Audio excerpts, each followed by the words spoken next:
Assalamualaikum warahmatullahi wabarakatuh. Sahabat Hikmah, waktu kecil dulu pernah jajan atau menggemari makanan ini? Biasanya banyak dijual di dekat sekolah atau di pasar malam. Warna merah dan rasa manisnya sungguh menggoda hingga menjadi jajanan favorit anak-anak. Yap, arum manis yang masih eksis hingga saat ini walaupun diterpa berbagai jajanan kekinian. Lewat tangan Pak Yadilah, gulali masih bisa dinikmati sampai sekarang.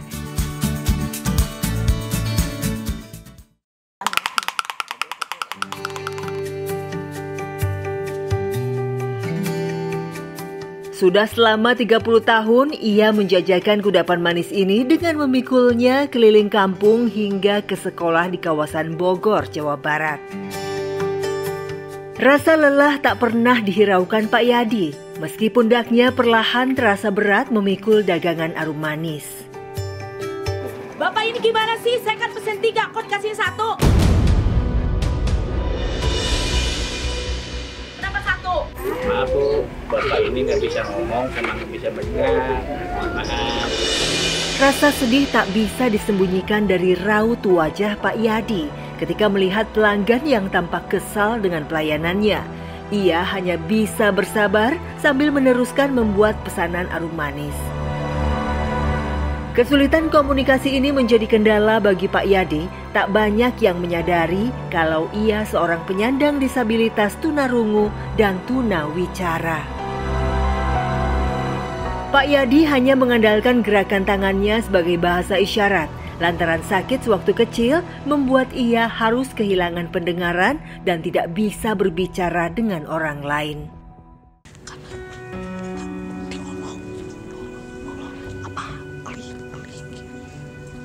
Karena kan sakit panas dari kecil, jadi ada yang ini dari ke telinga gitu, gak bisa dengar jadinya.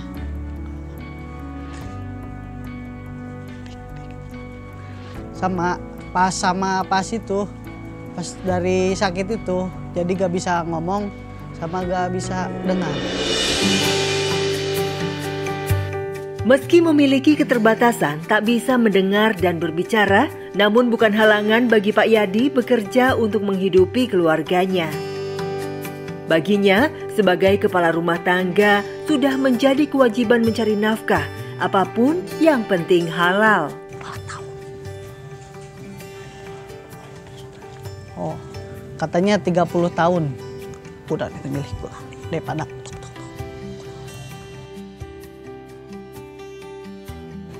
dikarenakan gak bisa kayak yang lain mah, cuman bisanya itu doang. Ya paling cuman jualan doang gitu, bikin gulali. Kalau enggak kayak dulu itu telur gulung gitu, paling gitu-gitu aja. Ntar balik lagi ke gulali lagi. Oh jadi pakai peran kayak tangan gitu, isyaratnya pakai tangan gitu. Ibaratnya kita beli, harganya berapa, ntar tangannya yang itu, yang bergerak.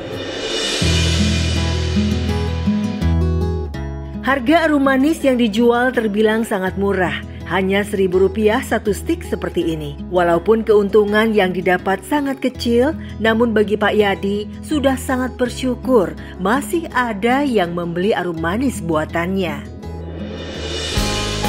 Tangan Pak Yadi yang sudah renta masih cekatan membuat arum manis.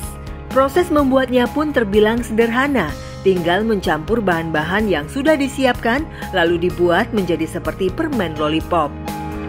Binar-binar kebahagiaan terpancar dari wajah Pak Yadi setiap kali dagangannya diserbu anak-anak. Cara bikin gulali awalnya kita beli itu dulu gula gitu, lalu kita kasih pewarna makanan.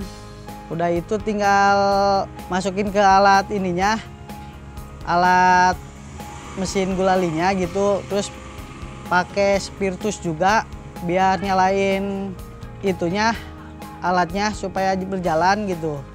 Tinggal puter-puter aja, ntar keluar gulanya. Dengan modal sebesar Rp30.000, Pak Yadi sudah bisa membeli bahan baku serta kebutuhan untuk berdagang.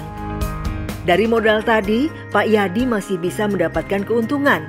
Tidak besar, namun masih bisa untuk sekedar membeli makanan dan kebutuhan rumah tangga.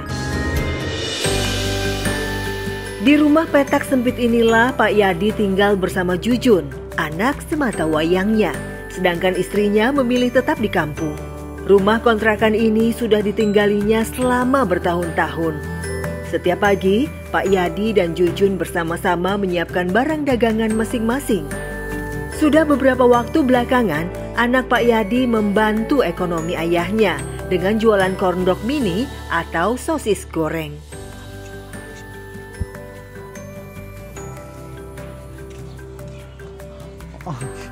Kayaknya katanya lelah, terus capek, kadang-kadang ngantuk, susah kalau cari uang gitu katanya.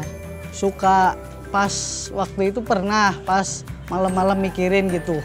Kasihan gitu bapak kerja dari pagi pulang sampai sore gitu. Pengen membantu tapi intinya sekarang mah jalanin aja gitu.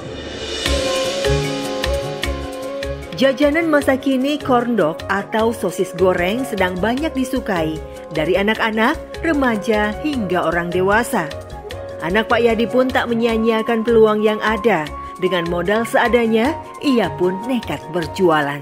Ya alhamdulillah lah buat bantu-bantu bapak gitu untuk beli makan gitu. Cita-cita saya buat bapak pengen bahagiain bapak dan pengen intinya bapak teh udah gak usah kerja lagi, jadi saya yang pengen kerja gitu, yang bantuin buat keluarga.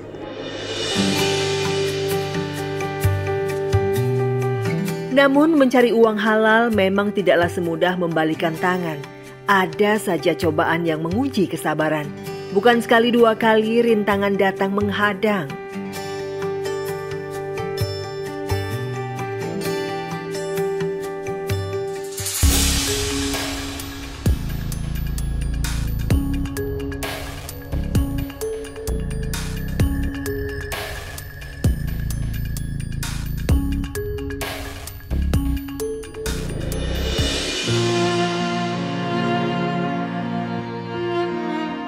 Hidup merantau bersama ayahnya membuat Jujun tahu persis perjuangan mencari sesuap nasi.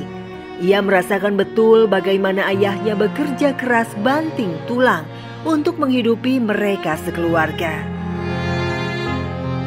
Itulah sebabnya dia tidak pernah mengeluh dan bertekad membantu meringankan beban ayahnya dari hasilnya berjualan sosis goreng. Kalau dulu waktu kecil ada dikit minder, tapi sekarang udah dewasa gini kita udah tahu rasa capek gitu cari uang. Jadi sekarang pokoknya kata minder itu udah gak ada. Pokoknya pas rasa mindernya hilang itu pas tahu saya udah kerja gitu. Rasanya kerja itu susah gitu, cari pekerjaan itu ternyata.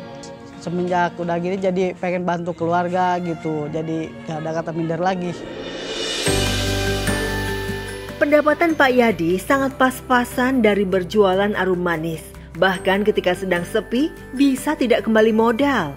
Namun dalam kondisinya yang paling sulit sekalipun, Pak Yadi tidak segan-segan menebar kebaikan. Meski uang yang dikumpulkannya belum cukup untuk makan hari ini, Pak Yadi ikhlas memberikan gulalinya kepada anak yang tidak mampu. Papa, saya gak punya duit.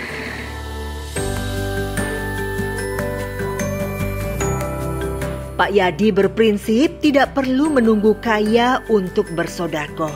Masya Allah.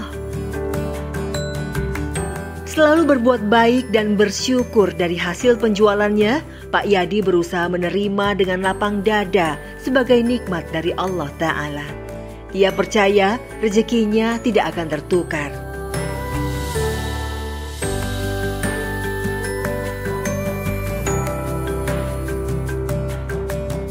Sahabat, bahkan dalam sebuah hadis meriwayatkan, di balik keterbatasan fisik terdapat derajat yang mulia di sisi Allah Ta'ala.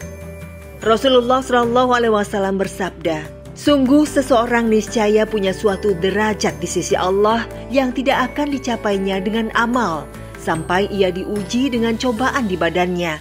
Lalu dengan ujian itu, ia mencapai derajat tersebut. Hadis riwayat Abu Daud.